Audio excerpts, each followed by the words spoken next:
Cavs faithful, what is going on? It is your crew here from Cavs Encapsulated from the Cleveland Pulse. We've been slacking a little bit. I can't deny it. The season has ended, more than 5 days ago. I think the play-in game was the 15th, so the first game was the 12th. But we're trying to culminate the end of this season, a disappointing end, kind of in one live stream. So if you're here now, we appreciate you. Make sure you're hitting the like button. Make sure you're commenting your thoughts, and we'll probably reiterate that throughout the video. But if you're here just watching the playback, we appreciate you as well. And make sure you put your comments down below how you feel about the end of the Cavs season, how you felt about the two play-in games, and how you felt about our discussion. I just want to start with opening thoughts, and I want to get stuff off our chest. I know we've had a lot of time to think about this, and I want to hear what Justin has to say. I want to hear what Logan has to say. So give me a good summary to start.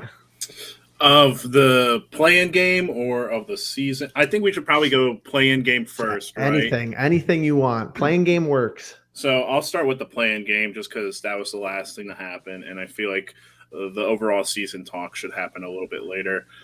For me, the play-in game, man, it's disappointing when you watch the Hawks struggle as bad as they did in that first half. Yep. And you watch Trae Young struggle as much as he did in that first half, and then they come out in the second half and they go guns blazing. We do a complete 180 of what we did in our first play-in game, where we lost the first quarter heavily, and then we win the next three quarters, but not enough to pull out the victory against the Nets. And then you go into the Hawks game, you blow them out in the first quarter, and then they win the next three. And unfortunately for us, they won those by enough, bigger margins that allowed them to win the game. So trying to get into, I think that was probably Karis LeVert's best game that I've seen him play as a Cavs player, unfortunately, because, it came at the perfect time. Unfortunately, the rest of us, or the rest of the players, just couldn't answer. We got Jared Allen back, and he still looked very tentative in my mind. He didn't really want to use that hurt hand. Yep. And I think his presence still added to the team, but I also think it might have taken away, because that was the first time that starting lineup we had talked before that play-in game. We had gotten the information that Jared Allen was going to play during the last time we recorded, and we talked about starting lineups. And in the end, I was wrong. I think you guys were right. I think we ended up going Garland, LeVert, Markkanen, Mobley, and Allen. And I said it should be Okoro in the starting lineup and LeVert coming off the bench. But going back to my point, I think Jared Allen coming back and that starting lineup getting its first minutes together ever screwed up who was coming off the bench.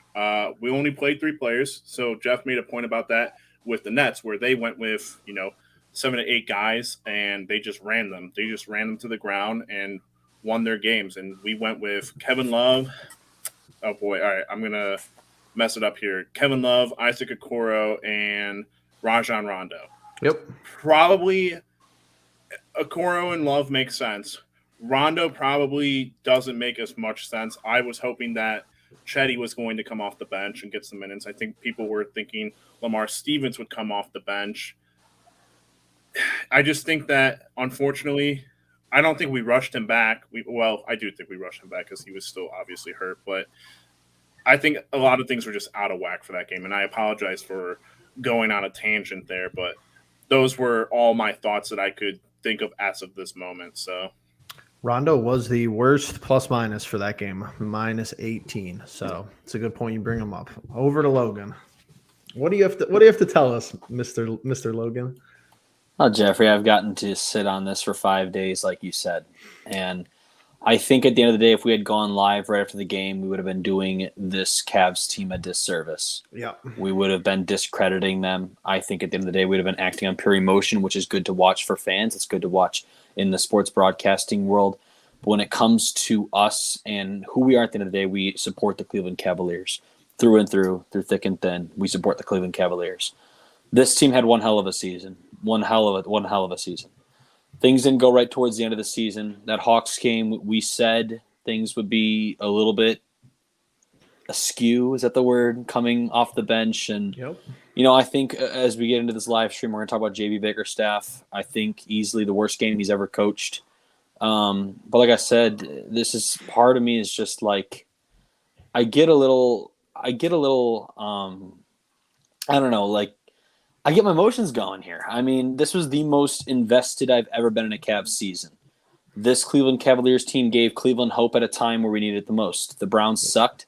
The Guardians, the future's unsure for the most part. And the Cavaliers, we just kind of assumed it's going to be another one of those years where we build up young talent and we wait another 3 or 4 years. This Cavaliers team showed us all season long that they're pretty close, that they're coming the next few years. They're coming for that Eastern Conference Championship, and believe me, they can make a run at something here in the next couple of years as these players develop. I told you from the beginning, this is what I was talking about. I'm an optimistic yet realistic sports fan. My optimism said the Cavaliers can make the playoffs. My optimism said they could beat the Hawks and find a way into a series and maybe take the Heat to 6 games. But the realistic expectations, we are Cleveland. We run into these heartbreaks seemingly all the time. It felt like it was coming. It felt like we started out a little too hot. It felt a little too good to be true in that Hawks game.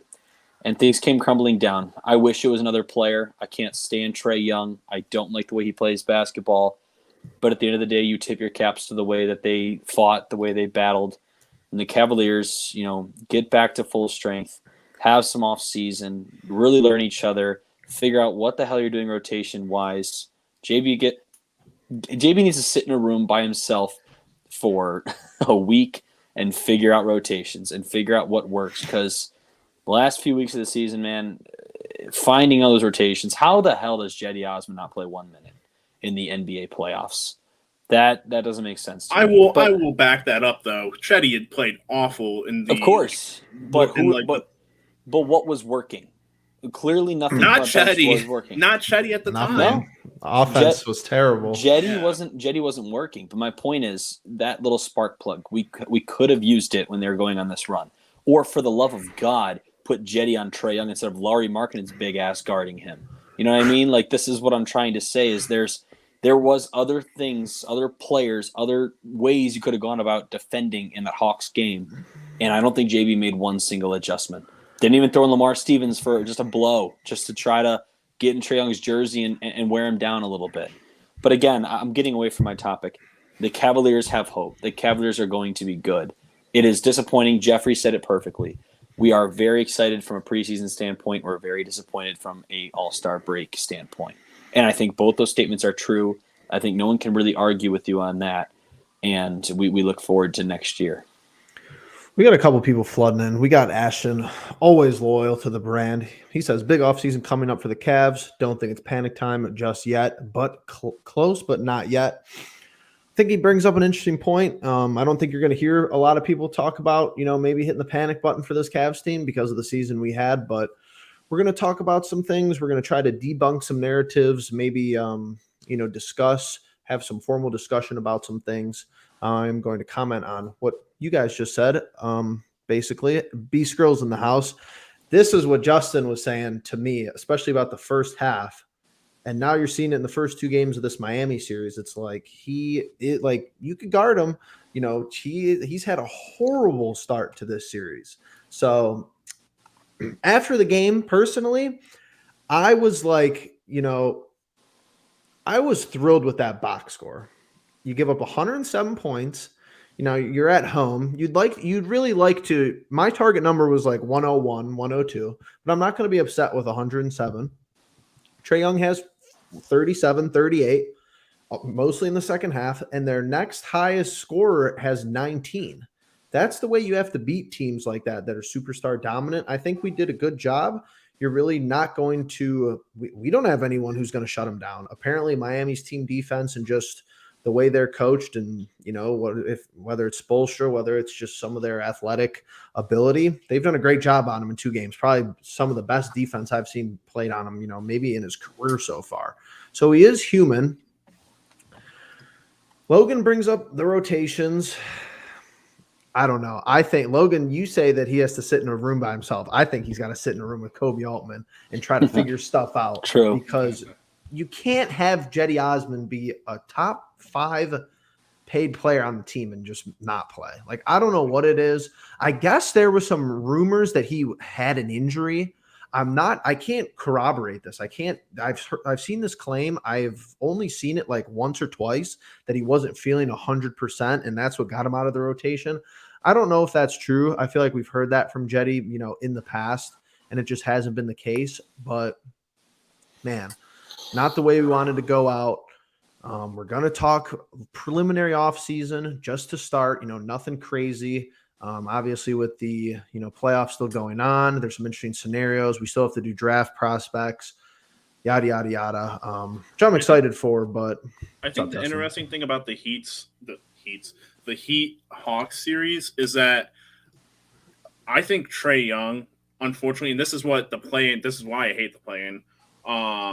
One of the reasons I hate the play-in, you're sending dudes to their deaths. Like, straight up, you're going to gas these guys. True. Trae Young playing 40-plus minutes. He didn't play 40-plus minutes in game 1 because he sucked. He just literally sucked. He was terrible. Yeah. And he played 40 minutes in the next game, and, he does a little bit better, but he's still shooting the 3-ball so poorly. And figures. You talk the lineups. You talk about having guys be fresh. Jimmy Butler in the first game only plays 33 minutes by the looks of it, and he's their best player. In game 2, plays upwards to 40 minutes. He plays, I believe, like 38, 39, and drops 40-some points. And the Heat's gonna dog walk Atlanta this whole series, and they're gonna have legs to go into these next 2 to 3. It's just like, I want to abolish the play-in so badly, but I understand why it's there. And are the Hawks the better team? I don't think so. Personally, I don't think they were the better team. You can't really make the argument about injuries because they were dealing with injuries as well with John Collins and I think they were just they just have Trae Young. Like, I hate to be that guy, but when you're only 7-8 guys in a rotation plus injuries, like, everything felt even to me between, who's their head Capella coach? Goes down in that game too. McMillan? Is McMillan their head coach? I don't even know who their head coach is, but Nate McMillan. It was only his second season. Like, JB technically has the same amount of, coaching experience. Obviously, Nate McMillan was in the finals last year. Playoff experience, man. But yeah, playoff experience is huge. I was reminded, and I didn't want to be reminded because I knew I was going to be reminded, but I was reminded how I get it if you don't want to watch regular season NBA basketball. I really do get it because it's a totally different professional sports league when it comes down to the play-in and when it comes down to the 7-game series. The officiating takes a 180. The coaching needs to be heightened. The officiating is great. That's one of the better Cavs games I've been to because I was like, okay, the officiating's fair. They lost Capella. They have 2 of their bigs down. Our big is playing, basically 50, 60, 70%. I mean, Ashton's saying Atlanta's a better team than us right now. I would agree. Go ahead. I'm sorry, Jeff. I don't mean to cut you off. Hold on. One last thing. Yeah. Lauri Markkanen, best game of his career. That's my big positive from that game, but go on. Yeah. The only reason I'd say Atlanta is a better team than us right now is I think people forget that this is the same team that went to the Eastern Conference Finals last year. Like, I don't know about their coach. I can't speak on it. I don't follow Hawks basketball like that. But to get that experience that we're talking about with JB, it's huge to go in 3 rounds into the playoffs and get however many games they got of experience, not just for Trae Young and for all those guys that are playing underneath this coach, but for the coach himself. So maybe that's I'll give Ashton that point there. Right. And he makes this point too, because you're going to see the knee-jerk reactions. And we don't have like it's too early. Like, we can't even talk on offseason, free agency, whatever. I mean, we could, but it's going to be high speculation. It's not going to hold a lot of water. You really got to try to find markets for some of these people, like, not getting off topic, but like sex, whoever offers Sexton money is going to be like your big talking point of the offseason for me to start. We're not going to go down that rabbit hole. I want to get into award predictions because we do have we do have some people nominated, and we have some people not nominated, which are equally interesting. There has been the Defensive Player of the Year award given out to Marcus Smart, and it's tough for these awards due to the point Justin just brought up. We can't barely follow Cavs basketball for 82 games. You can't follow the rest of the league. You kind of see highlights, and you kind of get into this, media narrative that a lot of the, main basketball outlets push, and that's kind of how a lot of the awards are voted on. But Marcus Smart wins Defensive Player of the Year. People don't seem thrilled about that. I really could care less. I don't think Gobert deserved to win it. And, I don't know. It was between him or Bridges, I thought. So people are saying he's the worst DPOI in the history of the league. Whatever. We have Garland for Most Improved, along with DeJounte Murray and Ja Morant, which is hilarious because Ja Morant was a top 2 pick, and he played, good last year. He's in the MVP category. He's not in the Most Improved player. He talks himself out of the MVP category with Memphis's record without him, though. He was early, but by the end of the year, they were 20-2 without him. So, which is nuts. And you have Kevin Love, 6th Man of the Year, with Tyler Hero and Cam Johnson from the Cam Johnson. I was shocked to see Cam Johnson because I didn't really know who the other two. I knew Hero was going to be the other one, but I didn't really know who they were going to have for the third there. And of course, you have Evan Mobley with Scotty Barnes and Cade Cunningham for Rookie of the Year. No JB Bickerstaff nomination for Coach of the Year. I think, coached his way out of it. He did coach his way out of it. He really did. I think after 30 or 40 games, he was the front runner and completely folds. But who wants to start? Justin, do you want to start with Garland? Do you think he wins MIP? Well, I'll echo the point about Ja Morant. I don't think he should be in that conversation. I feel like he could win it just straight out of the fact that he's currently in the playoffs and his team is very good. He's fantastic, but he was a second overall pick. He was good last year, and he's he got better, but did he have that kind of step that Murray and Garland had? I think the steps between Murray and Garland are huge, but I'm looking at the stats. Numbers wise, yeah. Numbers wise, I would have to give it to Murray. Honestly, as much as I love Garland, I'm just strictly going off of numbers. I think Garland, being a first, I don't know what you call it, first ballot All-Star player this year helps his argument more than Murray because Murray was selected as a reserve. But Murray, he has a big jump in assists and points from 2020 to 2021. Garland, yes, he also has a jump in points and in assists. But outside of that, his 3-point shooting, his free throws, and his field goal percentages have always been really good. It's just, I don't know, how do you equate that really with this award in particular? I think it would have to be really stat based. Taking the Cavs to the playoffs is going to be a big notch under Garland's ring, I think. But I hope it's him. But I don't know how they go about choosing this award or any of the awards for that matter. Right. I don't even know if it's voting or anything. As far as DeJounte Murray goes, this is the perfect career arc so far. I mean, it helps when you're in a Popovich system your whole career, but it's considerable jumps in, major stat categories every year. Okay, his rebounds were kind of the same as second and third year, but then third to fourth year jump, fourth to fifth year jump. Obviously, it's only a 2-year window, kind of snapshot of their career, but literally every single number up. Logan, what do you think about this award? How are they going to weigh it, right? If it goes by numbers, I think DeJounte should take it. I think Ja Morant I have a feeling at the end of the day, Ja Morant will win it just simply because he's the darling. And I like Ja Morant, don't get me wrong. But when you're talking impact, DeJounte Murray had a great season. The Spurs did not. Darius Garland had a great season. So did the Cavaliers. I think a big reason for that great season is because of Darius Garland. And yes, his numbers may not pop off the page when it comes to differential from last year. If we look at games where Garland didn't play, we had to literally trade to get Karis LeVert because Garland was hurt. When it comes to impact, I think Garland's maybe not far and away the favorite, but in my mind, you would think, even with my biased opinion, my unbiased opinion, I would still think Garland should take home this award. Now, if it isn't Garland, I want it to be DeJounte horribly.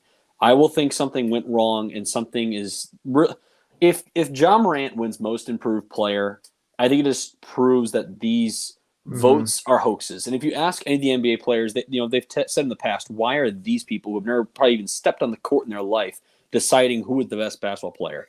You talk to Draymond, you talk to LeBron, you talk to Steph, you talk to Durant, you talk to all these players who have sung the praises of Garland throughout the season, and they talk about him being the next young big thing.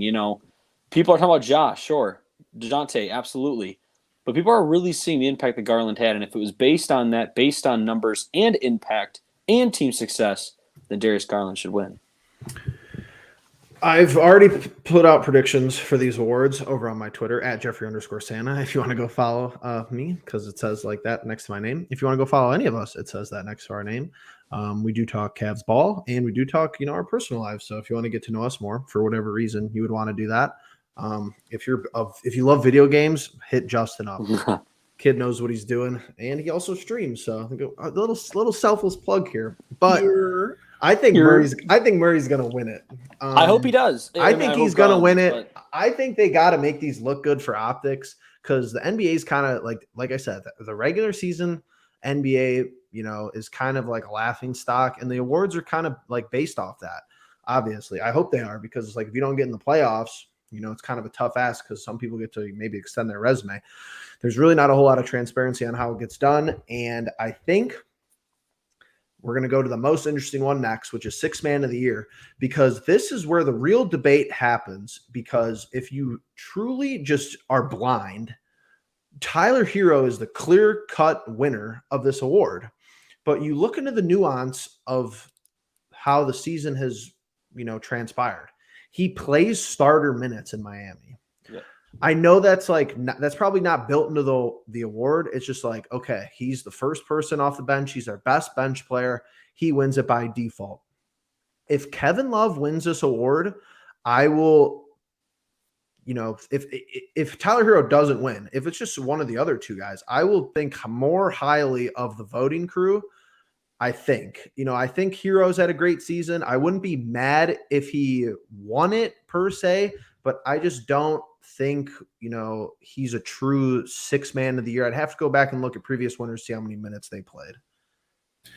He kind of reminds me of like Jamal Crawford and James Harden when they were in their 6-man roles with OKC and the Clippers. Like they could be starting on other teams. I feel like the true 6-man is like, okay. Yeah, I mean, but that's like what you want out of your 6-man is like you want him to be you want it to be like what LeVert was, what I thought he was going to be is like the dude that's like pushing 25 to 30 minutes coming off the bench and putting up basically starter numbers. And that's like what I had envisioned LeVert being. This is like I told you guys multiple times, this is exactly what I had envisioned is that you get Thabo Sefolosha and Isaac Okoro, defensively good player. Good luck with that. Offensively, not really great. And then you get James Harden and Karis LeVert. Obviously, Karis LeVert can't shoot the three except for one game in his lifetime. And he's not a spot-up shooter. He's not a spot-up shooter. Yeah, fine. It's it was what I thought was hoping to be, but. Yeah, who's the third person, Jeff? Who's the Cam Johnson? Cam's had a good impact for the Suns. I mean, that team is very, very. They're just well built. Yeah. Yes. Yeah, it's tough. I mean, like I think Hero's gonna win it, but I also think the same. But like, I don't know. I think so. You said you'd have more respect for them, Jeff, if Kevin Love won it. If Hero just didn't win Cam it, Johnson. Yeah, because I just don't know if he's like people make good points. Like that's not even something I've thought of. That's something I've seen on Twitter. Like plays starter minutes, but Kevin Love might play starter minutes too. Like I don't even know. Okay. Yeah, I'm kind of with you, Jeffrey. I think at the end of the day, similarly to the most improved player, part of me feels like they might just throw it to Ja Morant. Similar with this, they might just throw it to Tyler Hero. But yeah, when you talk about minutes, when you talk about impact, when you talk about also buying into the role you got. Because I think Tyler Hero was starting for a little bit there, but I think even at the beginning of his Miami career, he was seeing a lot of bench minutes. Kevin Love was a starter his whole career. He was the man, the star. Kevin Love has the name, absolutely. And this year he was asked to come off the bench. And as a professional, as in the point that you are in your career, the loyalty you've given to this franchise, you're asked to come off the bench. It's honestly a tough ask. But he played some of his best basketball. And the numbers may not show what Tyler Heroes does. What was his overall minutes a game, by the way, for Kevin Love? If you have those pulled up there, Jeffrey. It was right around like 1,600. I saw. I was wondering minutes per game because, when it comes also to how much are you getting the most out of each of those minutes. And True. Kevin Love had 32 points in 18 minutes in a game that didn't mean anything to the Bucks, clearly. But when it comes to Kevin Love, he was given a role. And when he was given this role, it made me very nervous. I was excited because this is the role I wanted for him. But I was nervous that this wasn't a role he'd be comfortable in. And he made the most of it. And he had the most fun he's had in his career outside of 2016. 22 and a half per game. And Tyler Hero's like 31, maybe? That's a good question. I'm guessing. I know Kevin Love's per 36 numbers are pretty awesome overall. But like I said, he just made the most of it. But when it comes down to these awards, it comes down especially to sixth man awards, they look at numbers first, not, let's all gather around sing Kumbaya. Kevin Love had a good season. He's happy. Like, that's not what they care about.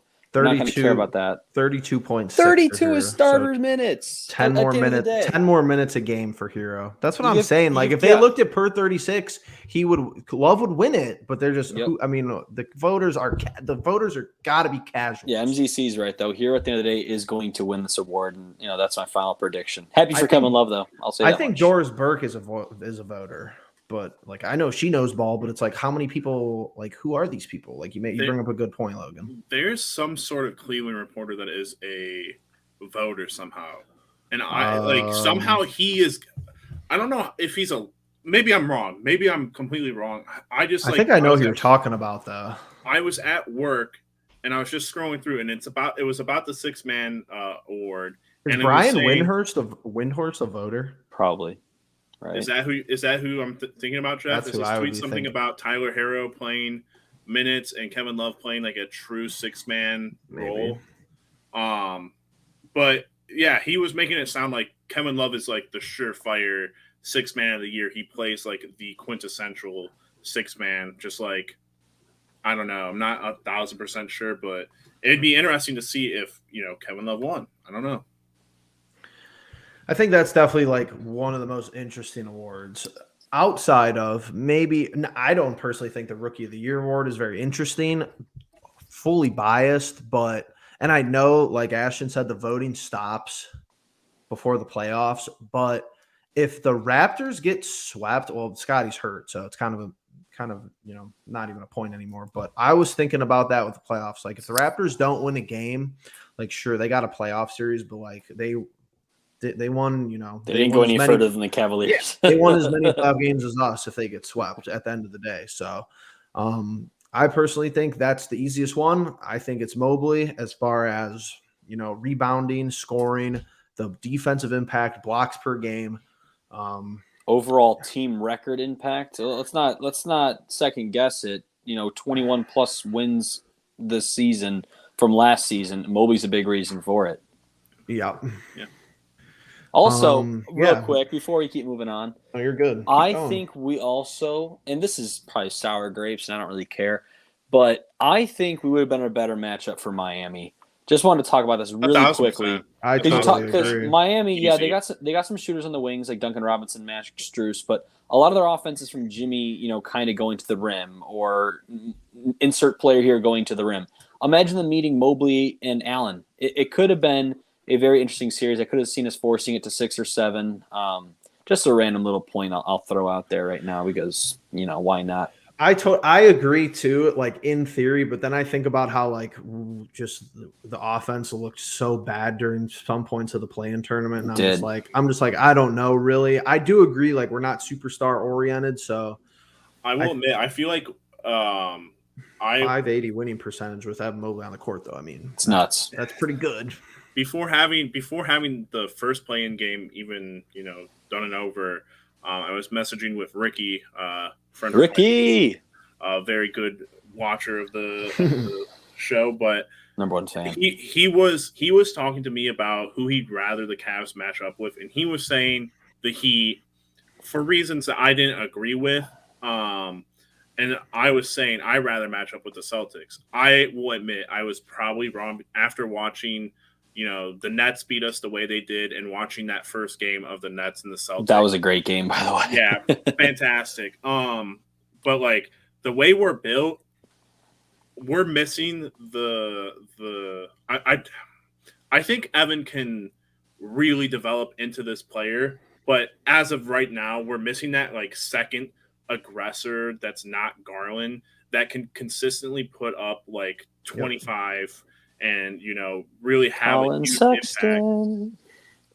No, we might get into that next. I'm sure we'll get into that and other players later on. I definitely want to get into other players later on, but yeah, I'm in total agreement. I hate that. That's why I made that point about I don't think the Hawks are actually better than us at this point, but it is what it is, and yeah, sour grapes. You watch these Western Conference teams, I think we're given. I'm it's so hard though at this point of the year because it's Denver's missing their 2 and 3 options, but I think we're beating Denver in a 7-game series. Some of these even the Jazz are I was scared of the Jazz earlier in the year. No, they don't scare anybody anymore. It's I just don't even know. The Eastern Conference is stacked. That's point number 1. So. Pick the wrong year to be good. That's something we established, though, at the deadline because we were in agreement that LeVert wasn't getting us over the top. Now, that was over the top in a playoff series. We weren't even talking playing. I know. But it's a thing, though, because it just comes back to this rookie class. I'm thrilled this rookie class has 3 to 4, really good players. I didn't think Scotty Barnes was going to be that good. I knew Cunningham was going to, get his via Hooper. Detroit was going to suck, but he was probably going to get good numbers. I thought Jalen Green, honestly, was going to maybe have a little bit more impact as far as contributing to winning, but he has good numbers. I think you saw some people, kind of come out of nowhere to some extent. Alfred Şengün. Yeah, it's a deep class, so I'm thrilled about it. And, I even Kuminga, he just got stuck on the Warriors. That dude could be a stud. You just don't even know. So, 2021 draft class, fine with me. I just think Mobley had the best season out of all of them. But all right, we will see. To get off of the awards thing really quickly. So Jeff bringing up some really good points, or not really good points, but just some things I've been thinking about just because I saw a tweet and I liked it and it got shared in one of my group messages and they're like, hey, this is totally a Justin tweet, or I'm seeing this because of Justin. And it was something about Donovan Mitchell being a Cleveland Cavalier at some point in his career. And I love the fact that we need the Jazz to lose this series to the Mavs. Jazz. The Jazz always struggle in the playoffs, and they're blowing it up. If they lose this game and Luka doesn't play, they're blowing it up. You have to. Him and Gobert are having problems. Yes. They've had problems.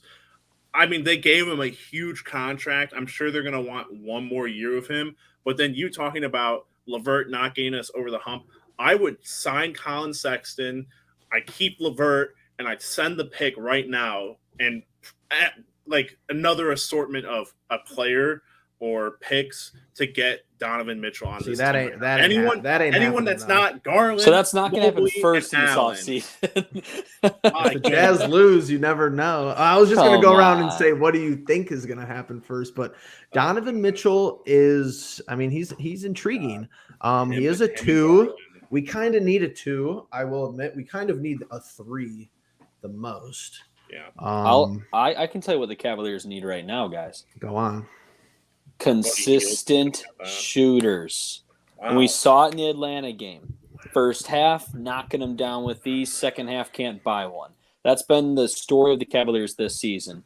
I'm not talking – if we're talking about lower tier moves that'll make us a lot better, I'm talking about the players like the Duncan Robinsons of this world, right?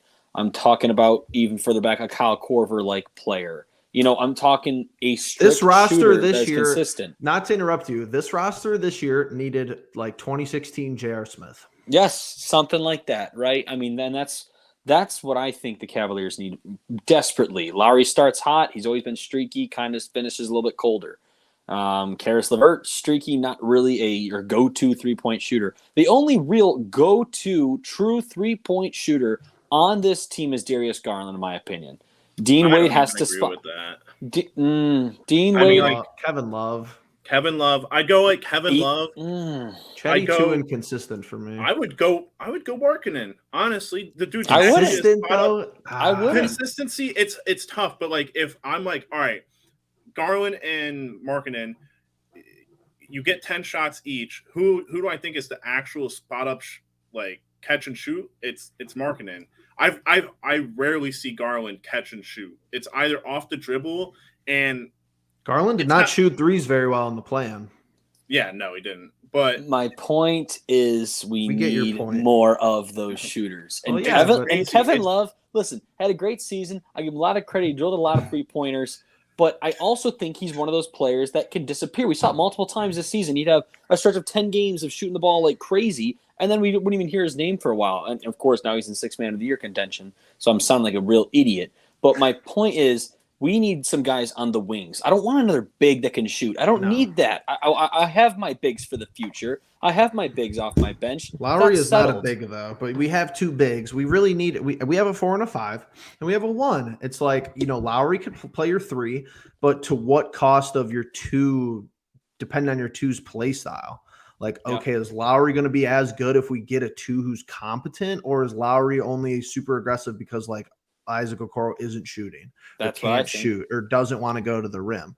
I'm going to give you a little pushback because I think I've always talked about this as a theoretical thing, just somebody who theoretically could hit a 3. Like, I even think Atlanta played a little bit differently when LeVert was hitting threes in the playing game, because theoretically they were like, okay, we might have to guard him. Like, Rubio was on that crazy heater, and he was a true triple threat. But really before this year, and, I haven't studied Ricky Rubio's career, I didn't really think he was that good of a three-point shooter. Maybe I was in the dark there. He started shooting better in Utah, but not really. But it's like when the 3 bigs was working, we weren't complaining about three-point making.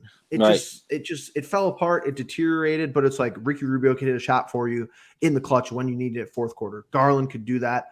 And you had bigs down low, where if you needed a momentum swing, if you needed a noop, if you needed a dunk, we have, a couple of different layers there. But there's a lot to talk about. It's crazy that we're talking about getting guys that can actually shoot the 3-point ball. I know we all talked about CJ McCollum being a potential guy. God, he would have been perfect. I think Portland just absolutely sold the bag. Like, they didn't care. Like, they got nothing, right? They got Josh Hart and what? Nothing. They gave up Larry Nance too. Justin, I'm glad you brought this up because go ahead. There is someone screaming, banging on the door, saying, "Hey, maybe you should go out and get this dude that's also playing with, not playing with Buddy Hield."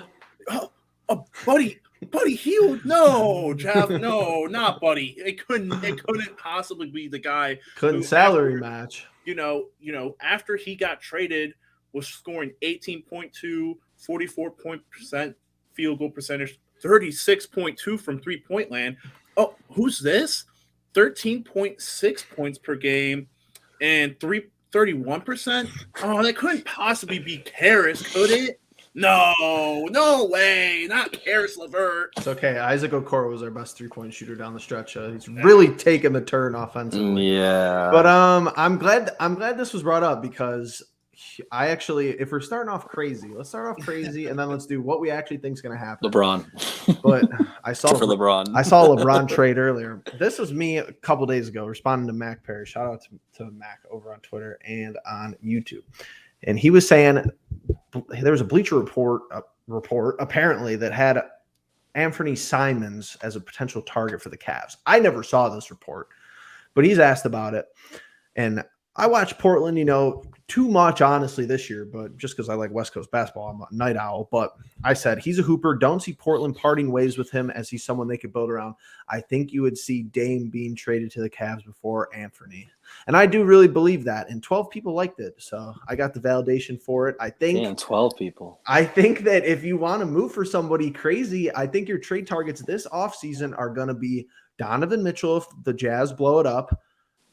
Damian Lillard, I don't care if he wants to stay in Portland. Portland, I'd just be moving him. I don't care what he says. They're horrible. And Bradley Beal, same situation over in Washington. Man, Bradley Beal, I would love, out of those three, I love me some Donovan Mitchell, but Bradley Beal has always been a Cavs like must-have Cavs jersey in my mind. Him and Kevin Durant, back when Kevin was in OKC, I was like, man, those would be two guys that I would instantly buy the jerseys of. But I don't know, like, I got one. The Wizards haven't been selling for forever. It's not gonna happen, and mainly because I don't know what the Clippers are thinking. Let's not kid ourselves, guys. The Clippers, Kawhi and Paul George, yes, they've been injured, but I think overall they can call it a failure as of now. They were very scary. How long? Maybe not this offseason, but how long do they want to stick with it? Because you know what player I always want to see in Cleveland was they'll give it another year. They'll give it another year, but I always wanted to see Paul George in a Cleveland uniform. Could have had him. And I really wanted him when he was with Indiana. Is that an Altman sell? Did Kobe sell that trade too? No, that was David Griffin. He had Paul George set, and then Dan Gilbert walked in and said, "No, I don't want to give up J.R. King Smith." Is that the trade that got David Griffin canned? Yes, basically? And then he got canned. So the trade was in place. Paul George was supposed to get on a phone call. Paul George and Melo. Wasn't it Paul George and Carmelo Anthony? I think Melo was floated around for sure. Like and we got IT and Ante Zizic and Jay Crowder instead. We got off to a great start. We got Jay Crowder and IT. You guys told me to say something crazy. So if I'm giving you a player that I think would fit perfectly with this team that is crazy and out there, but could make sense in a theoretical world, Paul George. That's why I feel like the Donovan Mitchell thing also makes sense. It's like once these dudes start to get like really frustrated and it's like obvious to their front office and everything, it's like, all right, we might as well like try to get whatever we can for this dude before we're stuck in a position that won't work. And Bradley Beal, the reason, like, I just don't know what's ever going to happen with him because he's been with the Wizards for, probably just as long as John Wall was with them. I also thought John Wall was never going to get traded from the Wizards. So who knows what it would take. The money, though, is, probably also going to be a little bit redonkulous. He's like Karras' age, which is crazy. They just gave him that new deal this year, wasn't it? Like it was this year they gave him that deal, but who knows? I mean, they got Kuzma over there. They got a bunch of guys from the Lakers. They might as well just kind of, I don't know. They should try again with Bradley, and we'll give them Karras. Sign and trade Sexton. That's going to be the biggest thing. Can we match an offer for Sexton? If somebody knows this, comment down below or put it in the chat. Can we sign Sexton? Let's just say like Detroit offers them like $30 million. And can we match that just to be like, all right, we have a trade in place and then we just sign and trade off a match because he's a restricted free agent. That's what I don't get about the RFA designation. I'm going to have to put more work into it. But if it's me to answer this question seriously, because I know how Kobe Altman works and how his brain operates, and we're not, we haven't had something from the desk of Kobe Altman in a while. He's gonna just give Garland the max. That's the first thing that's gonna happen. Garland's gonna get the max. Then he's gonna extend. Yeah, he would extend Sexton. I think the smart idea would be no more than a 2-year deal. Sexton ain't taking that, bro. That's my issue with the Sexton thing. Like, what's his head at? Yeah, no idea. But I think the way that he worded it in his press conference about, Sexton like deserves a chance with this team. Like, I think that's what everyone that is a Colin Sexton lover or defender has been trying to say is that like he deserves a full season with this team. And I'm not against that either. Like, I think he does deserve that, but here's the thing, I don't want to shell out for it. Do you want me to be right down the middle? I'm okay with Sexton getting a full season with us on the condition that we move Okoro or we move bench pieces. Because you already saw it. Like, if Sexton is 6 or a starter, it's like now what? LeVert goes to 6 and Love's the 7. Unless you move we can't. I don't want to see LeVert and Sexton on this team together. I actually totally agree, to be honest with you. And I would have to look around and check numbers and stuff out. I think LeVert's a better defender. I think Sexton's a better pure scorer potentially, but I just don't. Garland and Sexton both out there at once kind of makes me nervous. Kind of a little bit. Before I want to bring up a point. Logan, what is your thought about the Sexton and LeVert being on the same team? Do you want to see it together or no? And if not, who do you want to keep? That's a tough one. I'm very much different from you guys. I want to see it happen. I want to see both these guys on the team, and I want to see if it's a mistake or not. I think you still have. We don't have time to make mistakes. You still have the capability of trading one or the other at the All-Star break. I think you could be doing yourself a major mistake by letting one of them go. I think, in my personal opinion, I'd start Sexton with Garland. Try the Sexland and Tower City front and backcourt and see how it goes. Because at the end of the day, before Sexton got hurt, we were 7-4. At the end of the day, I'll just say that much. Okay, Jeffrey, don't crucify me here. I'm not. I'll tell you my thoughts before we transition. And I think Karras is then in a position that he's allowed to just flourish on the bench. Now, here's the problem. Because when LeVert was coming off the bench, he was playing much significantly worse than he was when he started, starting for this basketball team down the stretch. So that's your problem that you're having. I think having both of them gives you freedom and gives you some, possibility to be different, I guess, give different looks offensively. But you're going to run into the problem of who is your starter, who's your sixth man. So, yes, the headache could be let one of them go. If I were to let one of them go,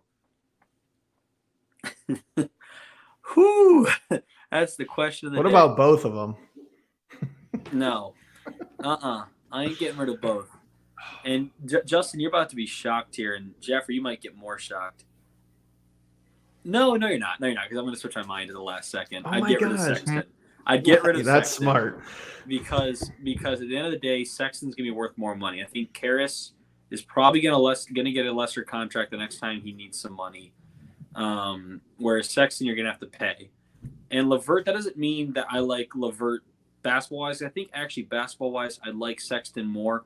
But you have to think about your future because we have such a bright future. We're so young. We have all these things going for us until you check our checkbooks and realize that this prime, this newfound, soon-to-be dynasty, if you will, could be so short-lived because we just don't have the money to do it. Yeah. Here's my thing.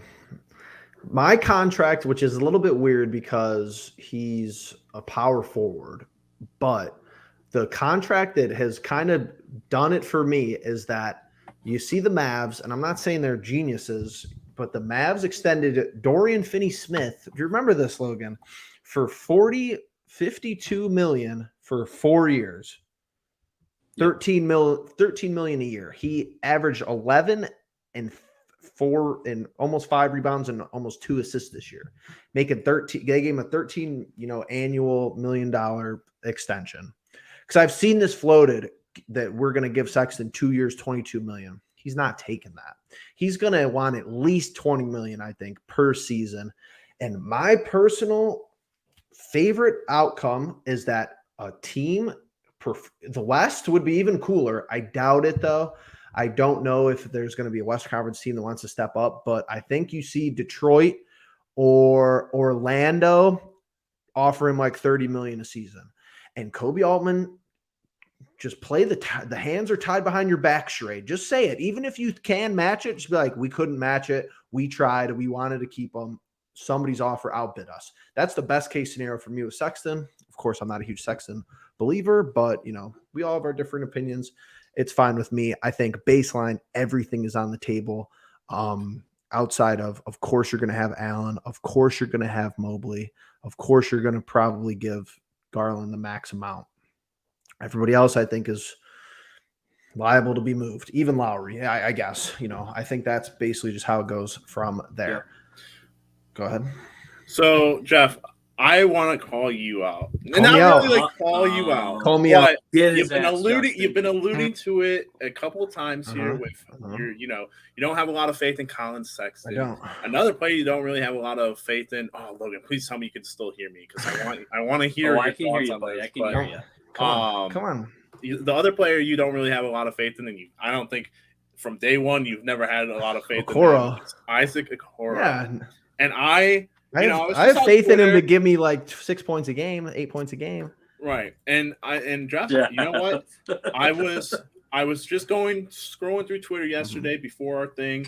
And you were texting me about this. You responded to Tom Withers, who said Altman said one of the goals next season is to unlock Isaac Okoro. Yep. You obviously Jeff runs our social media, so he's the one tweeting from the account on Twitter. He responded with, if he couldn't be unlocked this year with a hefty amount of starts along with minutes, I find it highly unlikely that it gets done next year, especially if we retain Sexton along with LeVert. Now, I just want to give... He's bringing the receipts, too. No. It's not really receipts. It's just a comparison, and could be a wild comparison. Okay. I don't know. But I'm going to give you Isaac Okoro's first 2 years stats offensively, or I'll give the major stats. So, offensively, as my computer goes into Ashton, sorry. I'm saying 2021, his first season, he averages 32 minutes a game. He averages 420 from the field. I'm looking at this wrong. No, 420 from the field. Have a direct rebuttal. 3-point Wait, percentage. whose seasons is this? This is Isaac Okoro first. Okay. He averages 9.6 points. Yeah, he averaged less points this year. He has... And less rebounds, and less assists, and less steals, and less blocks. Let him talk, Jeffrey. No, he's fine. He's fine. He's absolutely fine. You look at those. Just keep those up there. While I name off player. We'll just go with player B for now. Player B. These are Garland's Isaac numbers. Okoro drafted number 5 overall. This player drafted number 6 overall. His first 2 seasons, 27 minutes both seasons, averages 7.8 his first season, 9.1 his second season in points. The Denny Avdia. His assists are 3.1, 3.0. His total rebounds are 3.3, 4.2. He shoots in his first season 33% from three-point land, and then goes down to 25% from three-point land. His field goal percentage is 36 and 34. This player in his what season is this for him? 1, 2, 3, 4, 5, 6. Oh, it's older. You're going way in the archives. In his 8th season, just won Defensive Player of the Year. Marcus Smart. Justin, it took you a second to get there. I'm not going to lie with you. When do you think he won his first defensive honors for defensive first team? He's only been defensive first team twice in 8 years. Are you saying that Marcus Smart, Isaac Okoro having a Marcus Smart career is horrid for a lottery pick? I've looked at Smart's numbers. It's a defensive player of the year. I'm not saying he's anything crazy. But the worst defensive player of the year in the league history is what people have said. You've seen Boston continue to go with him. They could have gotten rid of him. There's multiple chances they could have gotten rid of him. He's gotten a contract extension, and he's certainly been at the end of trade talks. I'm just saying, I'm not going to give up on the kid just because in his second year he doesn't play well. His first year he doesn't play well for a lottery pick. If he develops into a defensive player of the year, a guy that can get named to the all-defensive first team eventually – we'll see. Obviously, Jeff is. Doesn't he start though? Like this is the issue. So did Okoro. Okoro ain't starting next year though. Yeah, and that's fair. I agree with that. But doesn't that speak more on Marcus Smart taking time to develop than Isaac Okoro? I mean, if you want to think that the last Celtics title was 2010, they haven't won anything with them. 2008. The only thing I'll say that's very different between 2010. Marcus Smart, or they were in the finals in 10. Okay. Yeah, the only thing I'll say that's different. Trivia. We need game night. These guys is that Marcus Smart is like an actual villain. Okoro they just post dunk highlights of him. Yeah, I think it'll be interesting to see. I don't think they'll give up on Okoro, and this kind of goes back to Kobe Altman in general. It's just like that's why I don't think Colin Sexton won't be on this team next year. It's like he's as of right now, and Jeff, you kind of talk about the pride Kobe Altman takes in his own guys. So I'm glad you brought that up, though. I literally looked at Marcus Smart's career right after he won Defensive Player of the Year because I was a little bit convinced that if Okoro, I think the bottom line there is we both agree that for 6, that isn't that great of a career. Okay, he won Defensive Player of the Year in his 8th season. He's been all defense twice. He's never been an all-star. He's never done anything else.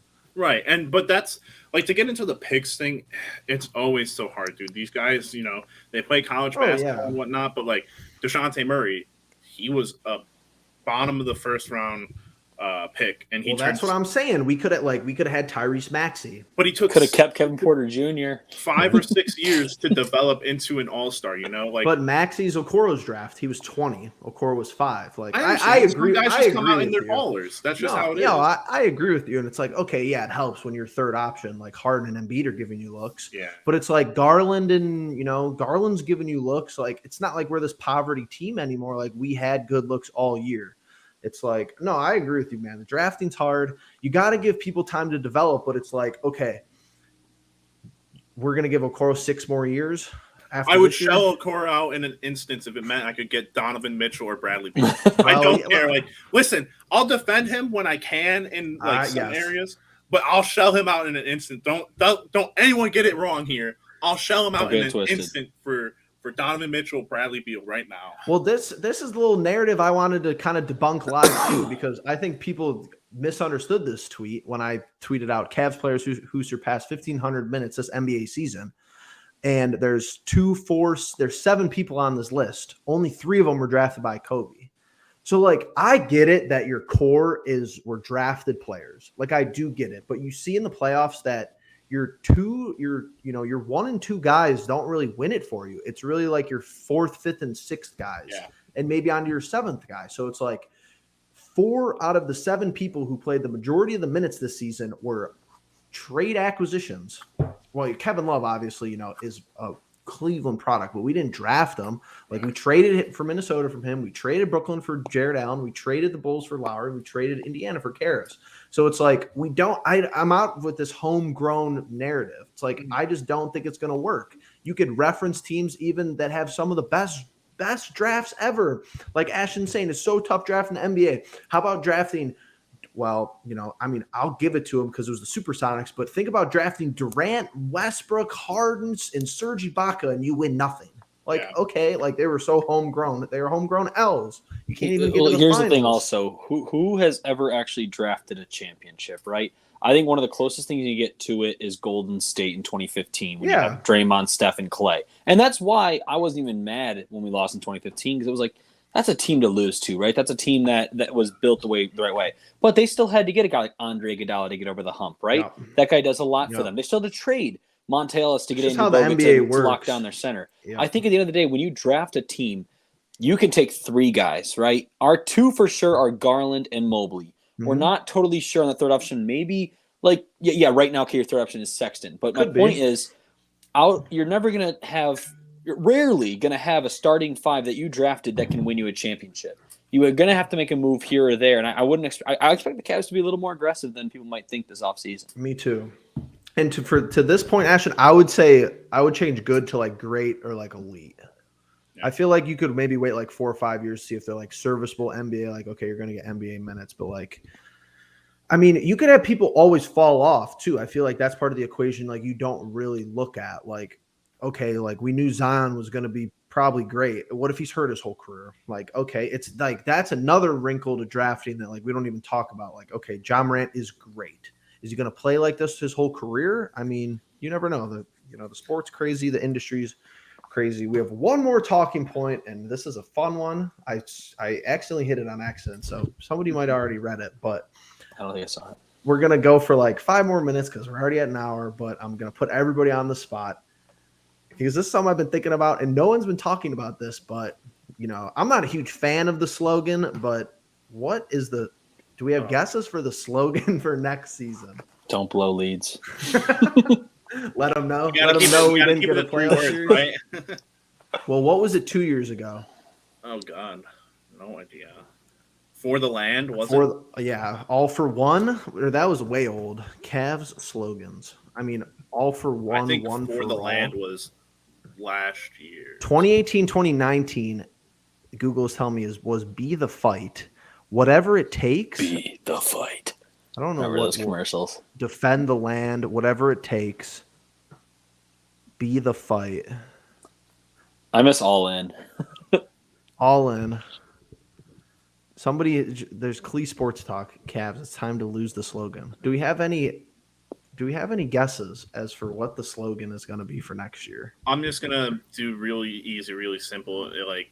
It'll be cheeky, but it'll be one for all.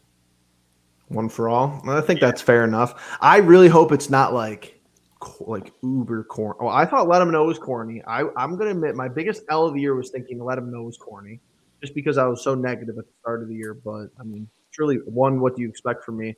And two, it was just easy to let them know we had 20 wins last year. That was just they just walked right into that. But I'm hoping it's not unfinished. I'm hoping it's not unfinished something like we were in the finals or something. We didn't even make a series. Maybe keep climbing. I at the beginning of the season, I liked the slogan I saw on Twitter one time. It was "Do not fold." Because the Cavaliers. I hope it's something kind of backhanded like that. I kind of not good enough, but that's gonna be tough to brand. Right. I don't I like "Do not fold," and that's why I said at the beginning of the year, because we always kept saying these Cavaliers are so hard to put away, they don't fold. And I kept saying that at the beginning of the season. And I kept saying "Do not fold" while they were all saying "Let them know." And that's going to be the key, because we didn't fold a lot of games we were down. We obviously didn't fold, but we have folded leads. So in a way, it works for both ways. Do not fold, but that doesn't make any sense for the Cavaliers. At the end of the day, it still has to somewhat encapsulate the Cavaliers as a whole and the franchise. I think mine makes. I don't know. I think I'm just all right. I'm gonna toot my horn here. I think mine actually makes so much sense, and I was just getting that off of an anime reference. And if that happens, I will go nuts. And knowing our players, they probably would. Jared Allen will be like, "Sure." Hey, listen, anime is hype now. Everyone's Swords getting up. into it. People, the media person's got to know this. It'll get even more people to watch the Cavs. Oh boy. Maybe I'll tweet at the media person little clip. I'll tweet at them. I'll tweet at whoever runs their social. I think I know who they are. Just type into the GIF thing, one for all, and then put the first thing that pops up. Okay, I will. Keep slashing. What it is. I'm just trying to give Cavaliers stuff. Here's keep slashing is kind of interesting, because it's I get what you're going there. Hey, little sword, yeah. I think we should just flood. It's not even the person making the decision, but just flood whoever runs their socials. Be like, hey, we want this. You want it. The only corny one I will accept, and because I think the people won't think it's corny, and I think if you're smart and you want to actually do something for the city, you could actually collaborate with the Cleveland Browns too. I know that's crazy. The sports teams kind of they tweet at each other, but they don't really like each other. But you could really get away with just doing junkyard dogs. I don't know. I think that might get flack around the league. I know what you mean, yeah. But that's the corniest I'd be willing to go. But if it's unfinished business or something, or not done yet, I'm just gonna be okay, it needs to be a cool Twitter hashtag. It needs to be on shirts. But if we could get a dog, if we could get the Browns, the dog that they have run around the stadium, we could get them on a with the chain. I think it could work. But I just wanted to end with some funny, lighthearted talk, because there's gonna be a slogan. I know we wanted to end there, but what about? Are we going to leave draft talk for another day? I think we will. Need to. I have to do some more research, to be honest. I don't know about any of these people. I don't even know. I was just going to be a homer. To be honest, I know who you're probably talking about. Yeah. But it's what if we get one? Do you maneuver? Do you wait to see, and then you're okay, we have one. Who wants to trade with us? Imagine, because people are oh, what if we get one and take it? No, I don't. What if we get one and trade? I don't want another person to have to pay in a couple of years. That's what I'm saying. It's who is there a 3 that is plug and play one? I mean, I'll take Isaiah Mobley in the second round. I don't know. But we'll think about it. We'll do draft talk, and we'll do one-off videos. Me and Justin and I have done Keep that slashing. for the Browns, and we did that for the Cavs too. So we're gonna have some in-depth videos maybe about what we're doing, what we're not doing. Does anybody have anything else? Great stream. I had a whole lot of fun. Made me feel better Absolutely. about the end. It was tons of fun. Glad that we got our final thoughts out. I don't think we really talked about. I think Logan kind of summed it up. It's just like we had really, low expectations going into this year. We were pleasantly surprised with those, but if you talk about from the point of the All-Star break, a little bit disappointing. But overall, I was just super excited to kind of cap off the year with this. I want to say, guys, thank you, first of all, for bringing me along. It's been one fun, hell of a season. I think we've done a great job getting content out, really starting to build a bit of a fan base. And our regulars that come in, we can't appreciate you guys enough. Whether it's 5 people or 50, right. We always appreciate people coming in and talking with us. And, I was more invested because of the show and because of everything that we're doing. And we have some stuff planned for the off season. It sucks the season's over. It doesn't feel like it is still to me, but at the end of the day, stronger together. Ashton kind of with the banger at the end of the stream. Okay, I like that. I like Chad that. is way smarter than us. I've been saying that since we started going live. But again, I just want to thank you guys, and go Cavs. I'm excited for next season. This is the stepping stone, right? Mm-hmm. The Browns had that 7-8-1 season, leading to a very successful season the final year. 7-8-1 isn't good. We thought it was good though because Cleveland sucked for so many years. Right. Just like this year, 44-38. Yeah, it's not incredible by any means, but for us, we think that's the stepping stone. And you have to experience some disappointment along the way. We experience it as sports fans. If you give us an inch, we want a mile. This is a process, and this is something that I can look forward to in the offseason. I'm excited about a Cleveland Cavaliers offseason. When's the last time we had that?